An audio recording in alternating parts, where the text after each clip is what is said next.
Hey, what is going on, ladies and gentlemen? These past few seasons, I have been playing a lot of Reinhardt, and I mean a lot of Reinhardt compared to other heroes. Some of you might have noticed the subtly larger amount of Reinhardt gameplay on the channel, and now I'm changing the whole channel to Reinhardt. That's right, baby, we're going full Crusader! Right, so back to the tank thing. I think it's time we have a little discussion about the tanks in Season 10, and I mean, you can argue that it's fair or it's unfair for this reason or that reason, but we have to be honest with ourselves. It's getting kind of tiring to play tank.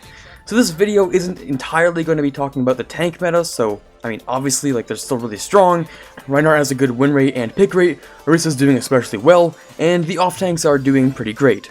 But there's really just a lot of personal things that I want to talk about surrounding the tank meta and how I've been observing tank play lately. So first of all, there has been a lot more Rein play, some more Zarya play, and I think D.Va's actually dropped a little bit further down to just below Reinhardt. So for Zarya, I think the main deal is that Graviton can have a bigger effect if the enemy team chooses a Brigitte over Zen, or over a Moira, or other such things, I don't know, like Mercy ults or Lucio even, just because her armor buildup isn't as much a defensive ultimate for those situations. I'm not an Overwatch analyst, so as far as I can tell, the only reason for D.Va losing some pick rate is maybe because Rein's rise in pick rate, or maybe just because Brigitte in general or something. And so that brings us to Reinhardt. Get ready, kids, we're gonna go on a bit of a personal story here. So, look at this guy. That guy is me, the one playing Reinhardt for basically his entire lifetime for the past 2 competitive seasons. Do I enjoy playing Reinhardt? Well, that's a little bit of a debate with that one, since he's really satisfying to play during the heat of battle, but his kit just doesn't feel like it has enough mobility, sturdiness, or advanced mechanics to it for me to, you know, get the maximum enjoyment out of his kit. All in all though, yeah, I'd say I do enjoy playing Reinhardt for the most part. If I didn't, I probably wouldn't have played so much of him. Recently though, I've had some thoughts about how really unbalanced he's become with the addition of Brigitte. It's not even like he's become too powerful or too underpowered, I just think that there are way too many extremes with the Brigitte lying around. So first of all, Stun and Shatter is actually just a mistake on the development level. Blizzard, I think this one's not even fair to Reinhardt. Even on a longer cooldown of 6 seconds, it's really just unfair and not fun to play against, since there's literally, in the most literal sense that I can ever say this, nothing you can do about it. Game after game after game against the Brigitte-Rein combo, it's just a broken record that everyone continues to use just because it works for them. And I don't even want to get into the moment when you're stunned in the middle of your wind-up for Earth Shatter. To be honest, we can keep that one, I don't even care, since challenging a Brigitte at the front will usually make her back away. The one thing that I just find completely cheesy and broken is, again, that stun-shatter combo. Personally, I'm looking forward to seeing some changes if they're coming our way, because it just doesn't matter, even if both teams are on the comp, because no one walks out of that game any happier. Personally, I'd like to see a change where Reinhardt gets knocked back and stunned by shield bash, but the shield doesn't go down.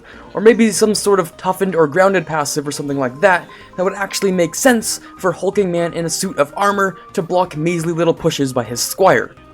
So those are my woes on Reinhardt, but this video was titled What's the Problem with All of the Tanks? So here are some of the generalizations. A lot of these I did get from a video made by a YouTuber named Joe King, you can check that out for yourself in the description. He makes a lot of good points about what he feels about what's happened to the tanks in the past few seasons. So, compared to other heroes, tanks are among the most powerful in every single meta, but just because a hero is powerful, it doesn't mean that you'd want to play them in every single game. Now, I am an experienced Winston main, coming from playing around 40 hours on him just during Seasons 5 and 6 during the dive meta. Now, his gameplay is basically as follows. Leap into the backline, kill probably a Zenyatta or some other squishy support, put the bubble down and wait for your leap cooldown to come back online, and then get out. After that, rinse and repeat. Every game, every fight, every skirmish, that's just the way his kit is designed to work, and hell, it's effective, but that playstyle, maybe you can't tell, gets really stale after a while. Another thing is that all of the tanks have some sort of playstyle that can be easily categorized into either shield/main tanks, off tanks, or dive tanks. So, what I mean is that a lot of the tanks have similar playstyles that end up saturating how good you can actually feel being a tank main. And personally, I don't think this is the case for everyone, but it's a real struggle to try and pick other tanks up just to learn to play them, because there are a main few that are really good and often do their job better than their counterparts. So most of the time, Ryan is what people ask for on 2CP, on Payload, on Hybrid, basically just every single map. I get asked to play Ryan because people just generally prefer him over Orisa, and I think it's the same for Roadhog over Zarya and D.Va over Winston. The roles that each tank can fit into is extremely limited, and it's mostly been like that since the very start. We've received 3 support heroes since the launch of Overwatch, and 2 DPS heroes, but really just 1 tank. And on that topic of DPS, both categories, offense and defense heroes, count on DPS, meaning there are more than double the DPS heroes as there are tank heroes, each with really distinct and enjoyable playstyles that the tanks just cannot provide. Speaking of playstyles, we have to talk about the synergy between tanks and the rest of their teammates.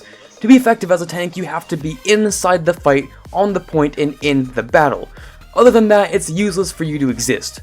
Reinhardt especially must have a speed boost in order to get into the right place for him to be super effective with his team. One of the absolute biggest problems is that mindset that most teams have, where it's like, oh, let's wait for a pick before we go in. Generally, for tanks, that is one of the worst things you can do, really. Other than padding the damage blocked stats, you aren't giving your tanks the ability to create the space that they can give you. The sole most important concept for tanks is that of creating and denying space. So like, for people who aren't tank mains, I cannot blame them for having lesser awareness of space on maps, really because they have more aspects to manage, which space usually isn't.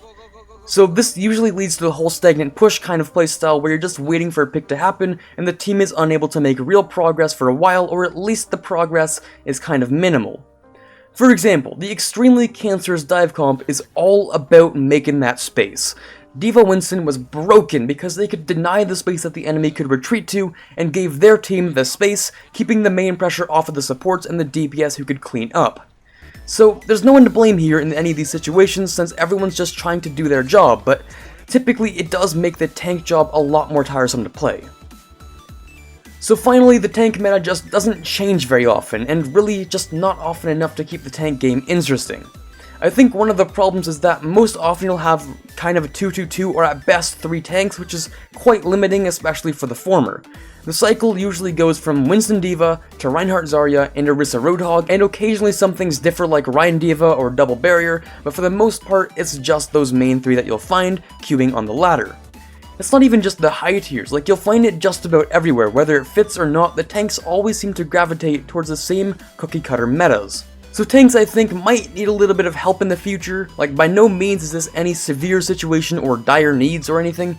I just think that the newer players aren't seeing as much appeal in the tanks, and especially since the new additions to support and DPS just tend to be really cool. I mean, that's another thing. There are a lot of heroes and roles out there, and I can definitely see players wanting to play things that have less monotony in their playstyles.